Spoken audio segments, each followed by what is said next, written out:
For centuries, there were fearsome tales of a half-human monster roaming the African forests. Even in modern times, knowledge of the elusive creature, the wild chimpanzee, was largely based on speculation.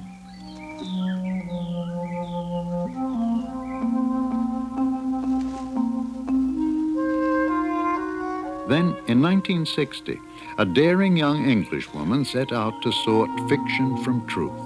She had been warned, you'll never get near the chimpanzees, but she was determined to try.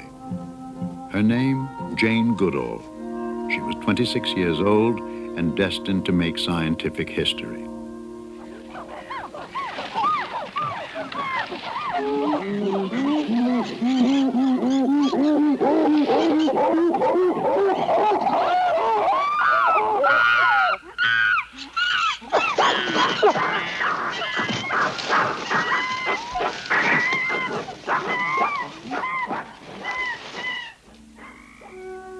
Against odds many thought insurmountable, she gradually earned the chimpanzee's trust. The picture that has emerged is an awesome portrait of the animals most like man. The similarities to humans are startling. The obvious physical resemblance. The discovery that they hunt and eat meat. The even more profound revelation that they are intelligent enough to make and use tools. And in their nonverbal communication, perhaps the most uncanny resemblance of all.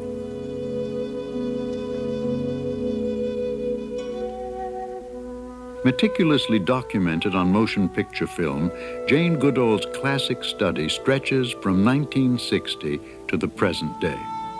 A compelling chronicle that spans 3 generations of chimps, it is the longest study of any wild animal group in the world. Unexpectedly, one of its recent chapters took a forbidding turn.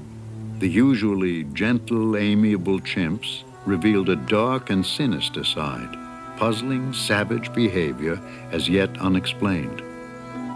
And so the saga goes on, the remarkable adventure of the wild chimpanzees and the dedicated woman who works among them still. Growing up in Bournemouth, England, Jane Goodal was drawn to the world of animals almost from the start. When her mother gave the infant a chimp doll, outraged friends predicted nightmares. They could not have been more wrong. Even when I was very tiny, I was absolutely fascinated by animals. I think I first began to dream of going to Africa after reading Dr. Dolittle and Tarzan when I was about 8. I was absolutely fascinated with the idea of being out in the jungle, out with the animals, feeling a part of it all.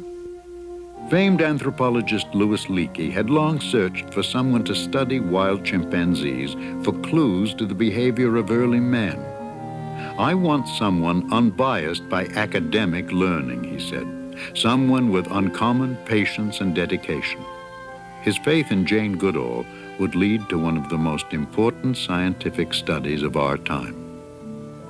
Her journey would take Goodal to the East African country of Tanzania, then known as Tanganyika. The remote Gombe Stream Game Reserve stretches for about 10 miles of rugged mountainous country along the shore of Lake Tanganyika. And so, on the 14th of July, 1960, Jane Goodal was 4,000 miles from home. A tiny boat, her only link to the civilized world. When I arrived at the Gombe Stream Reserve, I felt that at long last my childhood ambition was being realized. But when I looked at the wild and rugged mountains where the chimpanzees lived, I knew that my task was not going to be easy.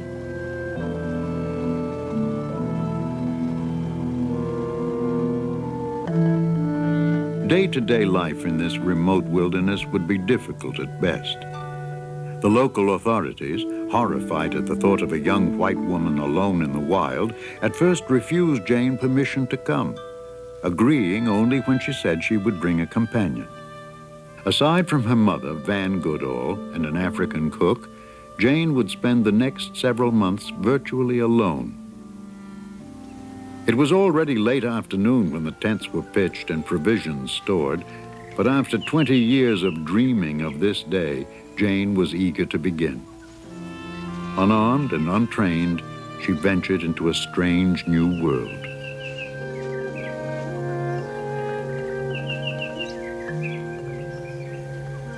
For most, this would be a lonely, forbidding realm. But for Jane Goodal, it was where she most wanted to be. During my first days at Gombe, I could hardly believe it was true. At last, I was out in the wild. I didn't see many animals, but I had the feeling they were there all around, watching me. There were rustles in the undergrowth, strange calls, smells I could not identify.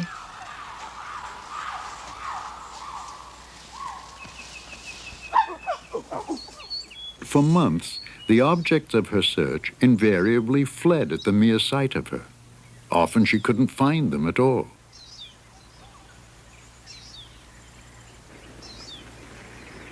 It was a steep, rigorous climb to the open ridges above, but perhaps, she hoped, a way to pinpoint the nomadic apes below. I discovered, not far from camp, that there was a peak overlooking two valleys. And from this vantage point, I was able to gradually piece together the daily behavior of the chimps. The major advantage of the peak was that the chimps could see me sitting up there and gradually get used to my presence. Sitting quietly in the same spot day after day, always dressed in the same neutral colors, never attempting to follow the shy apes, the figure on the peak gradually became less of a threat. It would be some time, however, before Jane was accepted at closer range. Though the chimps now recognized the intruder, her intent was far from clear.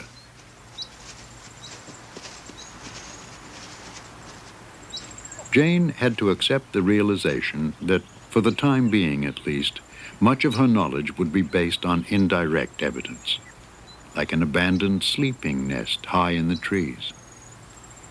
Jane found the nest was not simply a pile of wadded leaves, but a carefully interwoven platform created by dexterous hands and a reasoning brain. But the intelligent creature who made it had long since moved on.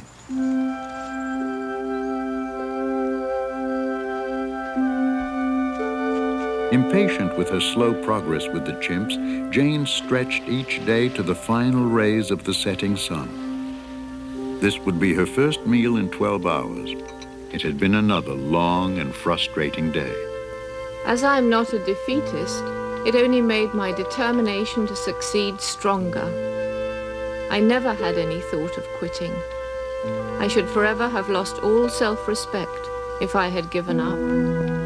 And so, days that began before dawn reached well past midnight, and for as long as it would take, tomorrow would be the same. Even when there were no chimps to be found, there was always much to be done. Samples of plants the chimps eat would be preserved for later identification. There was a new language to learn, tribal customs to absorb. A makeshift clinic helped cement good relations with the local villagers. With camp life settling into a comfortable routine, Gombe increasingly became Jane Goodal's private world. Though her staff was growing, outsiders till now had not been welcome, lest they frighten the chimps. But at Louis Leakey's urging, she agreed that a permanent film record of the chimps be made. To shield herself and the cameraman, she built a blind, a screen of leaves.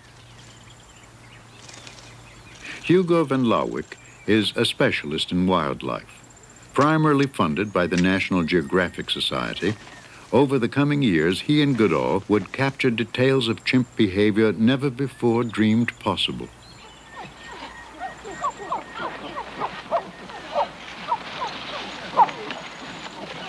They found that chimpanzees are nomadic, traveling in ever-changing groups in the daily search for food, wanderings that can take them 2 to 6 miles in a single day.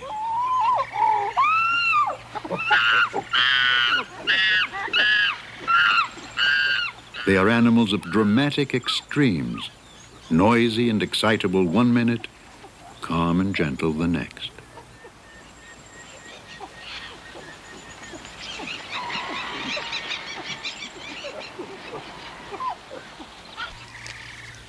To satisfy their hunger on a diet that is largely vegetarian, chimps eat up to 7 hours a day. Much of their diet is fruit, but they also feed on leaves, blossoms, seeds, and stems. After congregating at a food source, several individuals may rest and groom together, then separate once again. The only stable group within the community is a mother and her young. Males take no part in child rearing. Contrary to common belief, chimps do not have fleas. Mutual grooming does remove flakes of dried skin and grass seeds, but physical contact for its own sake seems to be the primary goal. Not much interested in quiet pursuits, youngsters have better things to do.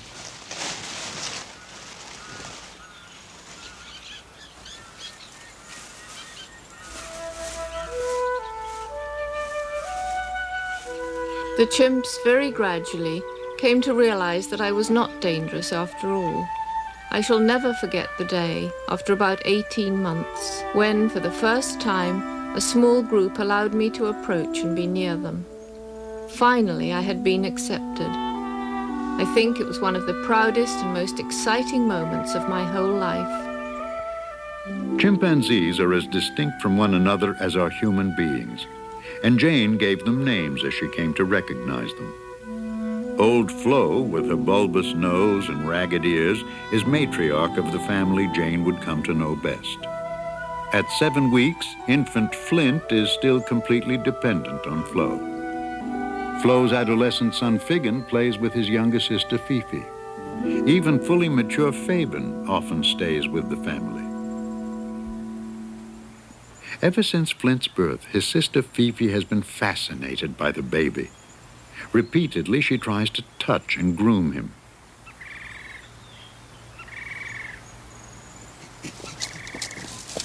The older chimps, less interested in babies, tend to ignore Flint. But Fifi is persistent, actually trying to take the infant from Flo. Though protective of her newborn, Flo is never rough with Fifi. When she's had enough, she simply walks off, leaving Fifi looking rather frustrated.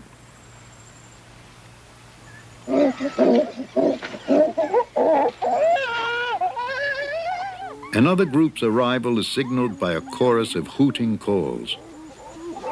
Adult males dominate chimp society and are much preoccupied with their position in the hierarchy.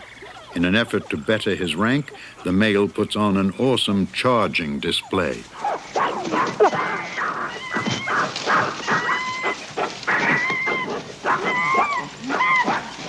With hair bristling and vegetation flying, the male makes himself appear larger and more dangerous than he actually is.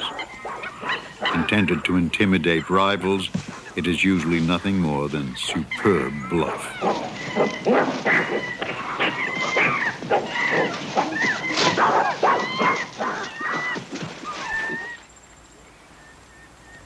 After displays of aggression, the dominant chimp often reassures those who have been frightened or hurt, and thus tension is diffused, harmony restored.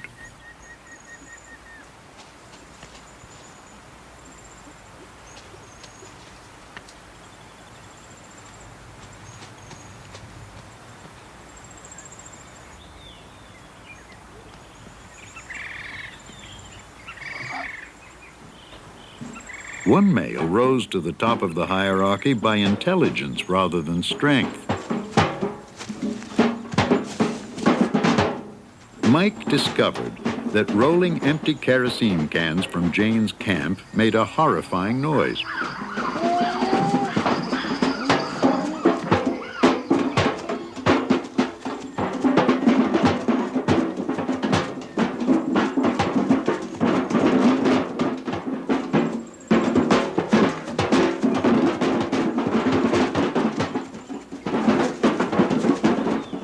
Originally one of the lowest-ranking males, Mike was now number one.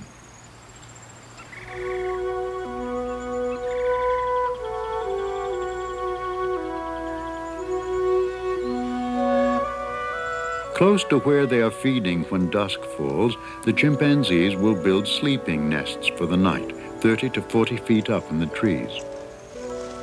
After choosing a suitable foundation, such as a horizontal fork, the chimp takes only 3 to 5 minutes to bend down branches, then twigs, to create a comfortable padded bed.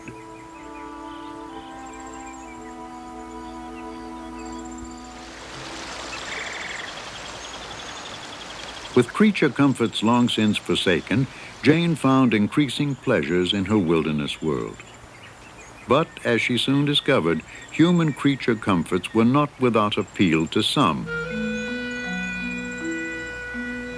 A chimp had wandered into camp and found the supply tent where bananas were stored.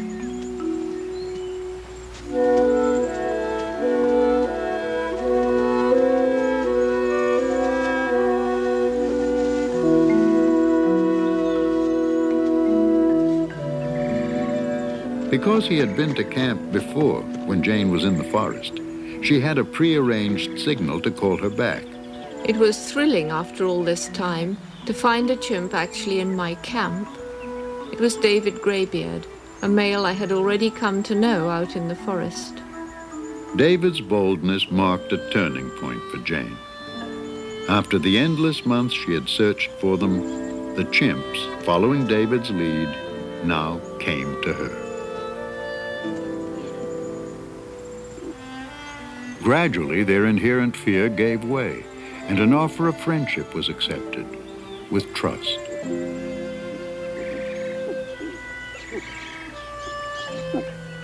If she could lure the chimps into camp regularly, Jane realized, her observations would be far more consistent than chance encounters in the forest. Bananas were the answer.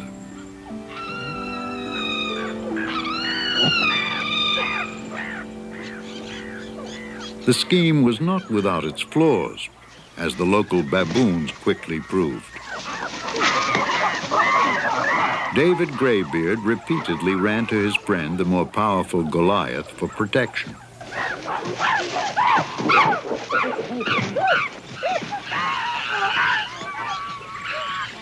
Goliath came to David's defense.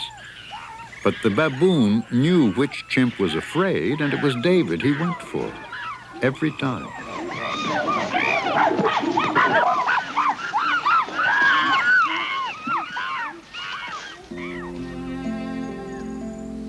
Because of the trust established in camp, tracking the chimps in the forest was now much easier for Jane.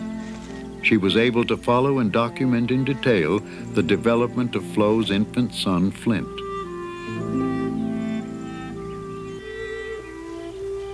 At 6 months, Flint is learning to ride on his mother's back. But sometimes he doesn't get it quite right. At around the same age, he takes his first tottering steps. When he stumbles and whimpers, Flo quickly rescues him.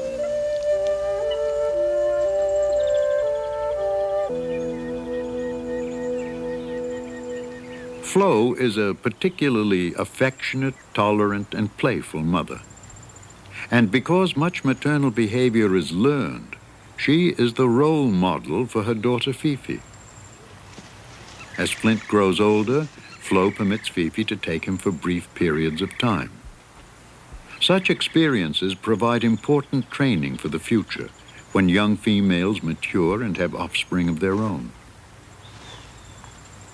About the time Flo begins to carry Flint on her back, Fifi tries to imitate Flo.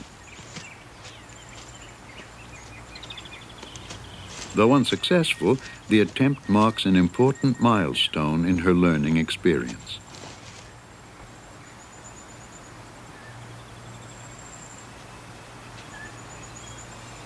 Mandy is a young female who has just had her first baby. Fifi has never seen the baby before and is intrigued. For the moment, at least, this is something more interesting than Flint. As Mandy settles down, Fifi comes for a closer look at this newest member of the community. All youngsters at Gombe are interested in new babies, but Jane had never seen one who showed more fascination than Fifi. A study in concentration.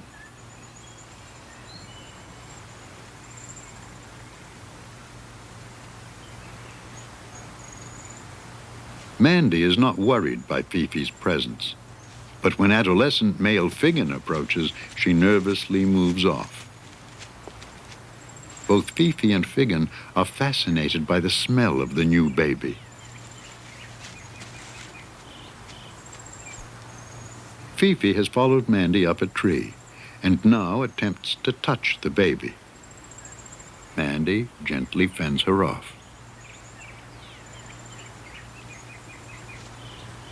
Meanwhile, even Flint is curious about another infant younger than he.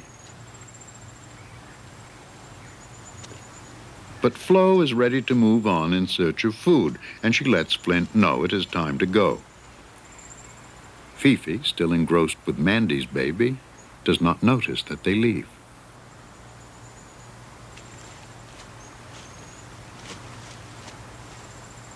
When she finally looks for her mother, Flo is out of sight.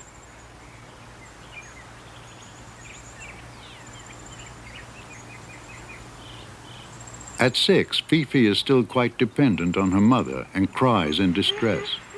She has no idea in what direction Flo has gone.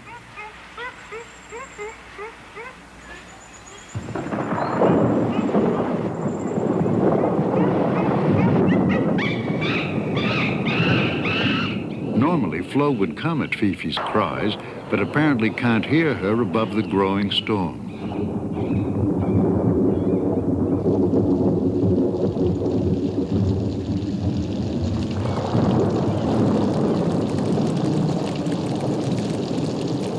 Although chimps seem miserable in the rain, surprisingly, they make little effort to find shelter. Even in a torrential downpour, they just sit and wait it out.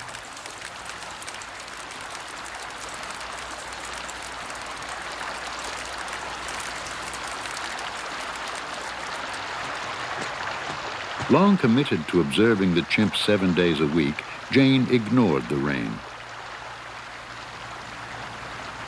Searching for the lost Fifi, she saw something remarkable instead. The male Goliath performing a spectacular display. Enthralled by the magnificent rain dance, Jane would later write, "With a display of strength and vigor such as this, primitive man himself might have challenged the elements." 20 minutes later, the rain dance was over as suddenly as it had begun. Among Goliath's audience, Jane spotted Flo and Flint. From her tall lookout, Fifi saw them too.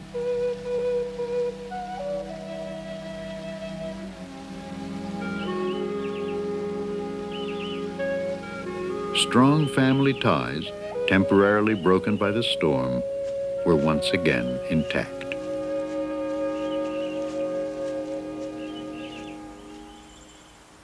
The rainy season brings the flight of fertile winged termites as they leave their nests to establish new colonies. For chimp and baboon alike, they are a tasty delicacy. But baboons can only capture the termites outside the nest as the swarms emerge and fly.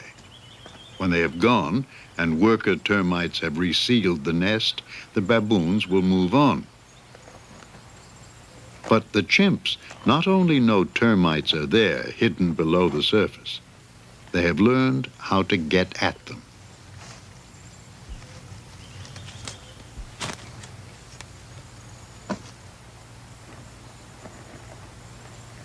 In defense of their nest, the termites grip onto the grass, and with utmost care, the chimp gently draws them out. As a stem becomes bent, the chimp breaks off the end to make it work more efficiently. Sometimes a leafy twig is selected, but first it must be stripped of its leaves. In these actions, modifying natural objects for a specific purpose, the chimp is not only using, but actually making tools. It seems certain that this is a learned behavior, passed from generation to generation by watching and imitation. Flint does not yet know how to fish for termites, but already he imitates part of Flo's technique. Jane's proof that chimps make and use tools would rock the scientific world. Tool using always used to be considered a hallmark of the human species. When Louis Leakey first heard about tool using at Gombe, he got extremely excited and said, "Now we have to redefine man, redefine tool, or include chimpanzees with humans." A chimpanzee brain will never design a computer, nor even imagine a durable tool chipped from stone. But his brain is more similar to our own than is that of any other living creature. And surely it was thus that our distant human ancestors began, learning to master the natural world in the constant struggle to survive.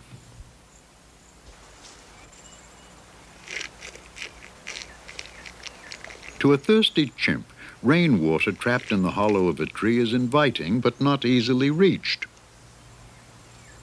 Once again, the chimps have learned to solve a problem by fashioning a tool. Wadded leaves act as a sponge. Chewing makes them more absorbent. Using the sponge, the chimp can get as much as 8 times more water than with fingers alone. Inherently curious, youngsters like Fifi learn from older chimps, and thus the technique is passed on. Baboons at Gombe outnumber the chimps by about 4 to 1. For the most part, the two species coexist peacefully. But the baboon is a competitor for food, and friction can arise. Because he has the intelligence to use a weapon, yet another type of tool, even a youngster can intimidate a fully grown male. The bluff works. But as Jane would find out, sometimes the aggression is very real.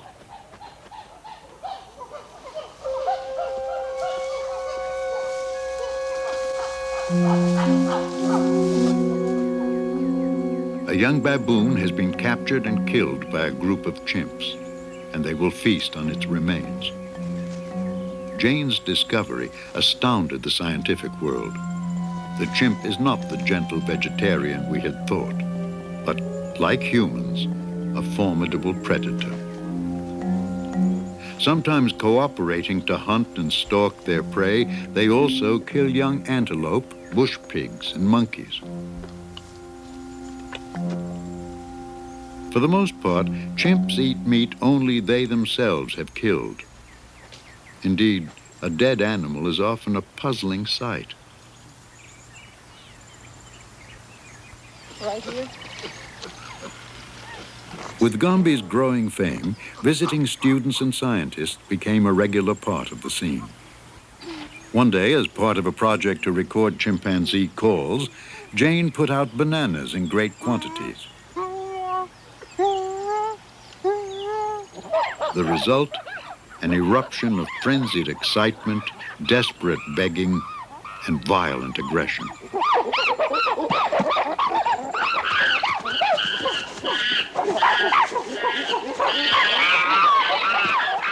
Because of the excessive hostilities aroused, Jane disapproved of such human intervention. But the episode was not without value, revealing the intricate patterns of chimpanzee dominance and submission, and the chimp's intense need for reassurance by touch.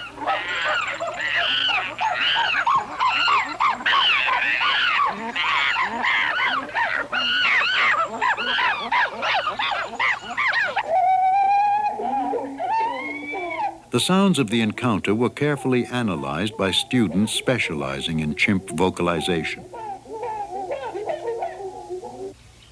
With the passing years, Gombe drew students from around the world, with interests ranging from biology to communication to psychology.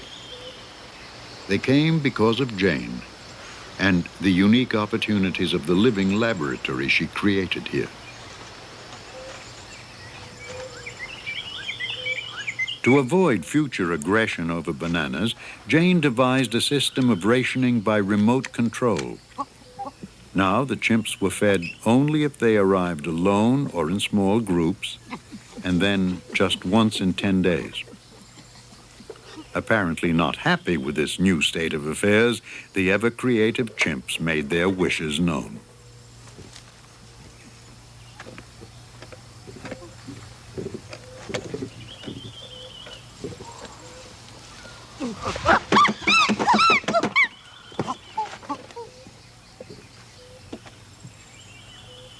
The chimps' presence in camp provided an opportunity for experiments not possible in the forest. How would they react to something new? All chimpanzees are intensely curious, but often afraid of the unfamiliar. For the first time, Flint attempts the typical male intimidation display, pulling vegetation and stamping.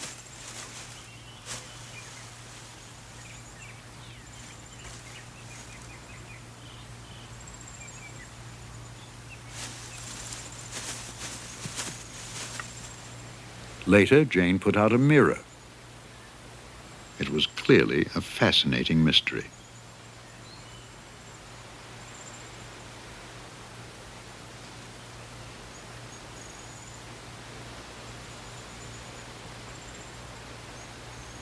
In retrospect, Jane will say that had she known her study would continue indefinitely, she would not have encouraged contact between herself and the chimps. For one thing, they are stronger than humans, and if they lose their fear, dangerous. Indeed, in the future, Jane would minimize all interaction with the chimps. But for the moment, after the long struggle for acceptance, David's silent consent to be groomed was a prize beyond measure.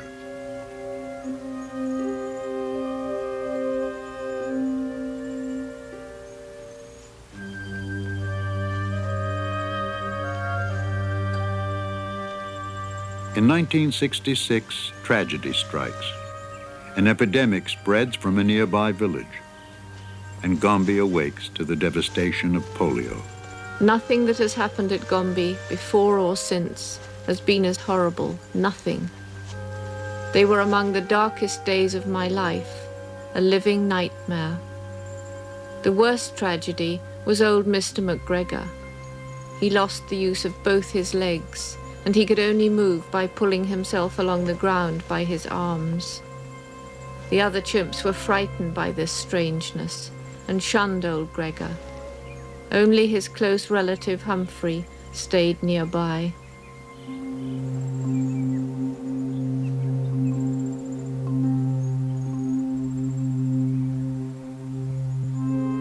The mother, Ollie, has lost her month-old infant to the disease. Though she knows he is not alive, she carries his dead body for 3 days.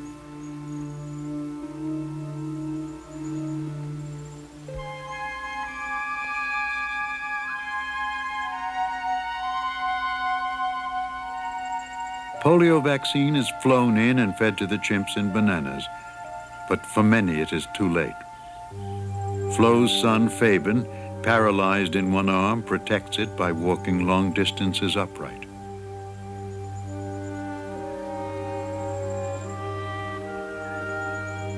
To get food, Mr. McGregor had learned to pull himself into trees with the strength of his arms alone. But he dislocates a shoulder while trying to climb and now can no longer move at all.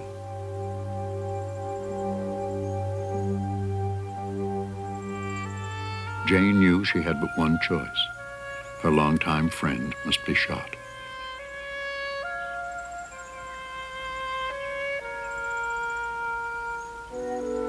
But 1967 would bring joy. Married 3 years, Hugo and Jane now had a son. Little Hugo, nicknamed Grub, would grow up in a world most children never even see.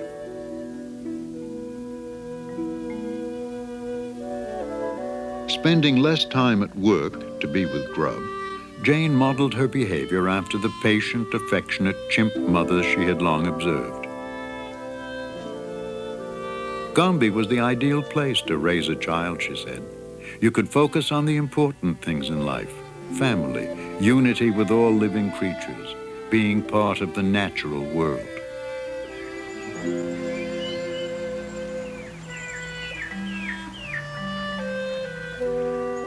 As she watched her own son grow, Jane continued to track the development of Flo's son, Flint, who was now 4½. Pregnant with her 5th child, Flo was increasing her attempts to wean Flint. Typical of youngsters his age, he resisted, still trying to suckle and demanding to ride on Flo despite his large size.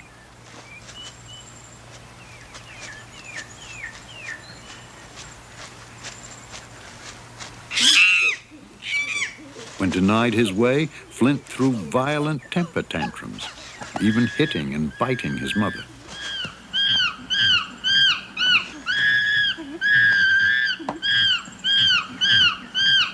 Perhaps because she was too old to cope, Flo often gave in and let Flint have his way.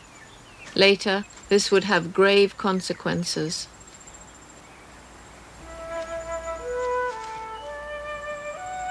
Later that year, the baby was born and Jane named her Flame. Still attached to the placenta, Flame was just a few hours old.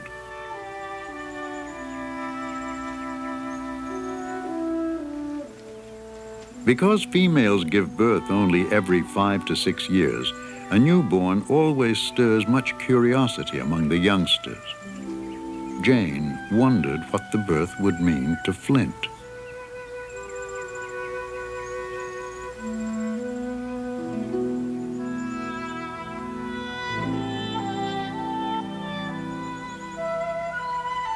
Flint's behavior would be expected to change with the new arrival, but instead he was getting worse.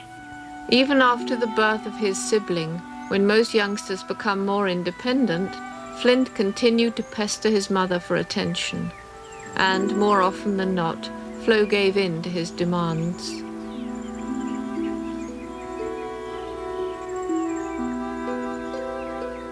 Even with Flame at Flo's breast, Flint sometimes tried to suckle.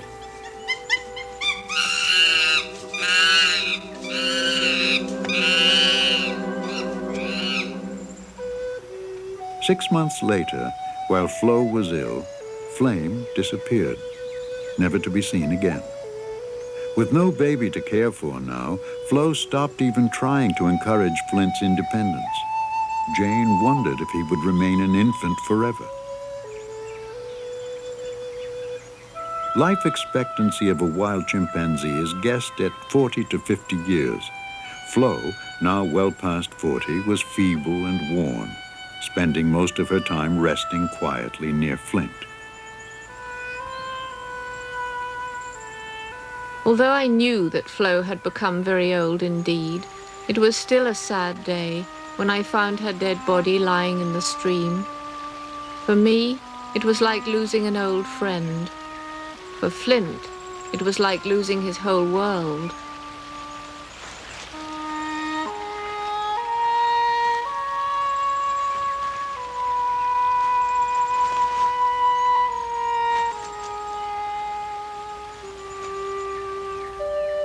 Flint stayed by himself, close to the place where Flo had died.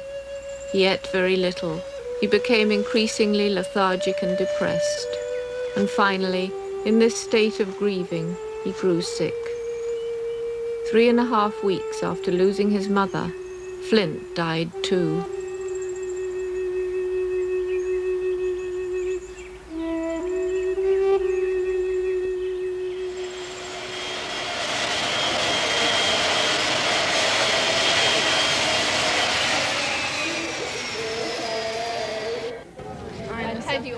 Today, the name Jane Goodal is almost synonymous with animal research. Accomplished author, speaker, and now a PhD, she is sought all over the world. A rarity among scientists, she has become a celebrity in her own right. He wasn't having it at all. He wanted to follow his adolescent brother. Wherever she goes on her annual lecture tours, eager crowds gather to hear the latest chapter in the lives of the chimps. Any particularly new developments, new behavior of chimps? Two quite interesting new developments. One is concerned with territoriality. Though she welcomes the opportunity to share her world, Jane keeps her visits short. Gombe is where she most wants to be. With her on this trip are her mother, returning for a nostalgic visit, and Grub, now 15. Though not even Jane could have predicted her study would last this long, it is 22 years since she first set foot on Gombe shores. In that time, the country has gone from British rule to independence. Gombe, once a game reserve, is now a national park. But friendships that span more than 2 decades remain unchanged.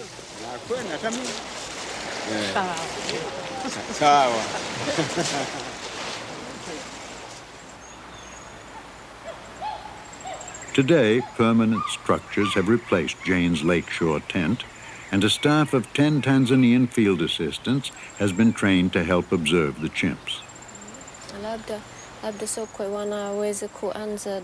The men work in teams of 2 and follow the animals 7 days a week. In recent years, they, along with Jane, witnessed a startling turn of events. Like Gombe itself, the chimps, it seemed, had changed too.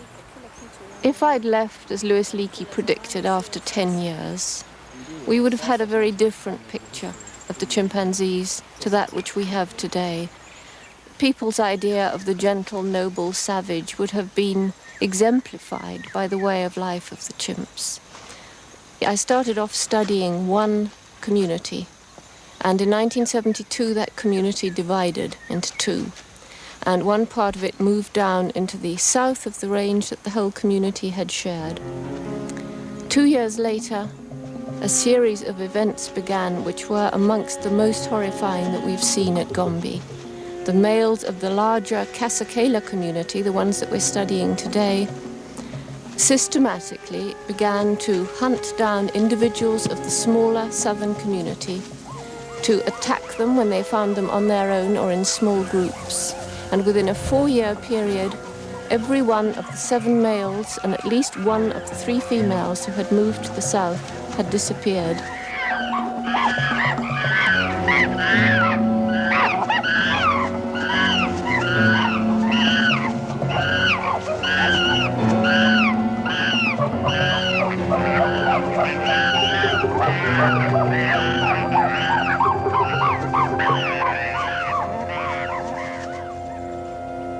The sequence of events that occurred during this warfare were really shocking, because these attacks were not over in 1 minute. They lasted 20 minutes. They were gang attacks where between 3 and 6 adult males together attacked one victim. The victim was rendered senseless, virtually crouching on the ground, not even trying to fight back. And yet they would pound him, they would drag him, they would bite him, they would smash him. One of them had a broken leg, one of them had a great piece of skin ripped from his thigh. And these were very, very brutal attacks. And I think it's a bit horrifying to consider that just because we now know how aggressive the chimpanzee can be, this makes him even more like humans than I thought they were before. Only because Jane stayed on at Gombe was the warfare discovered. Only because she remains there still may it one day be explained. While the male gang violence was a profoundly dramatic event, much of Jane's work continues to revolve around the subtle intricacies of day-to-day family life. Her observations of Flo and Flint taught her just how powerful a mother's influence can be. In the 10 years since Flo died, Jane has followed her family into its third generation. Flo's daughter, Fifi, is now a mother herself. Like Flo, Fifi is an extremely playful and tolerant mother. Her son, Frodo, bears a striking resemblance to his dead Uncle Flint. Young Fanny evokes images of Fifi herself as a child. And in adolescent Freud, a visible reminder of Figgin as he matured. Gremlin now watches Frodo, getting much more active than he used to be. As she watches Getty, the youngest member of the Gombe community, secure in his mother's arms, Jane reflects on 10 other infants who over the course of 4 years met a gruesome fate. There was one extremely horrifying day. I was in Dar es Salaam and we were contacting Gombe by radio, as we used to do every morning. And this strange message came over that the adult female Passion and her adolescent daughter Pom had seized a newborn infant from Gilka. Gilka, one of the polio victims, a chimp I'd known since she was 1 year old. And that this mother, Passion, had killed the baby, and she and her daughter and her son had shared the body between them. And I found this almost impossible to believe, but when I got to Gombe a week later, it was indeed true. And over the next 4 years, Passion and her daughter Pom were known to kill and eat 3 newborn babies. They were watched as they tried but failed to catch 2 more. And we suspect that in that 4 years, in fact, they were responsible for the deaths of 10 newborn babies. Jane had always described Passion as a somewhat unnatural mother, cold and indifferent, indeed often callous to her youngsters. Yet Jane could not possibly have predicted that Passion would become a killer, attacking with aggression so violent that she paid no attention to human observers even when they tried to intervene. Why did they do it? I really have no idea. I suspect that it was an aberrant behavior, shown first by the mother, imitated by the daughter. It was perhaps the hardest thing to understand and to accept that's ever happened at Gombe. And the descriptions of the attacks on these mothers are some of the most moving and horrifying descriptions that have taken place in all the 22 years. For instance, when Passion, together with Pom, 2 strong females, attacked Melissa with her 3-week-old baby, Melissa's daughter Gremlin, much younger than Pom, ran over to the 2 field assistants who were watching this horrifying struggle, stood upright, looked into their eyes, looked back at the scene, and really seemed to be begging for help. But Passion and Pom were stronger than Melissa, and they managed to seize the baby, leaving Melissa terribly badly wounded. The moment they had the baby and had killed it, when Melissa went up to watch as they ate it, Passion reached out, embraced and kissed her, as though, "I have no quarrel with you, I wanted your baby, now I'm content." And as I say, we just do not understand this behavior. Hopefully now the behavior is finished. Passion is dead. Pom has shown no signs of doing this, and indeed on her own isn't capable of attacking another female and stealing her baby. For now, the warfare is over. The cannibalism has ceased. Gombe is quiet again, but for the eternal sounds of the African night.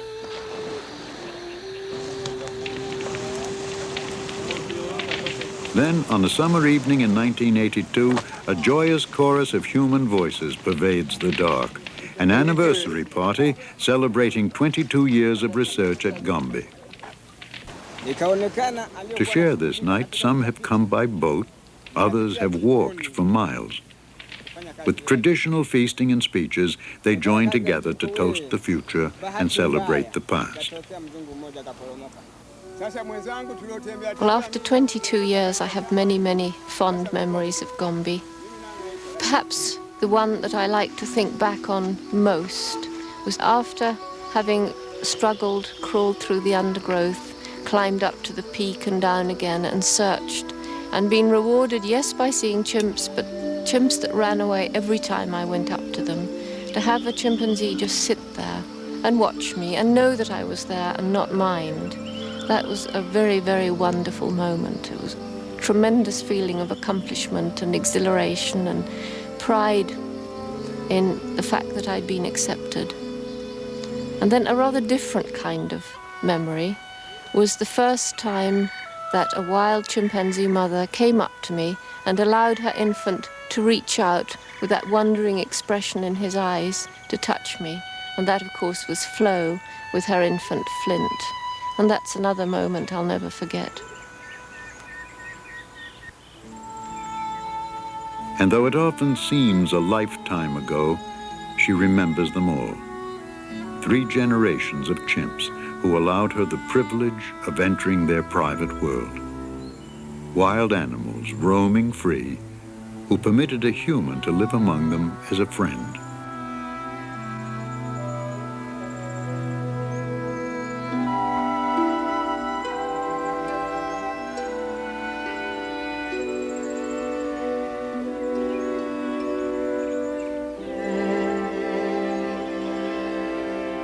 Today, the direction of the study lies uncharted ahead, to be written by the chimps themselves. It is a future Jane Goodal embraces with anticipation and a personal dream. I hope to stay at Gombe for as long as I can struggle around the mountains, and even after that, I would hope that I can train somebody to follow in my footsteps, so that when I'm old and doddering lady, I can still hear about Melissa's grandchildren and Fifi's successes and be happy in my old age. When Louis Leakey told Jane her study might last 10 years, it sounded like a lifetime, and privately she thought 3 years at most. Already into her 3rd decade at Gombe, the pioneer who dared to be accepted by wild animals and won has no intention of leaving now.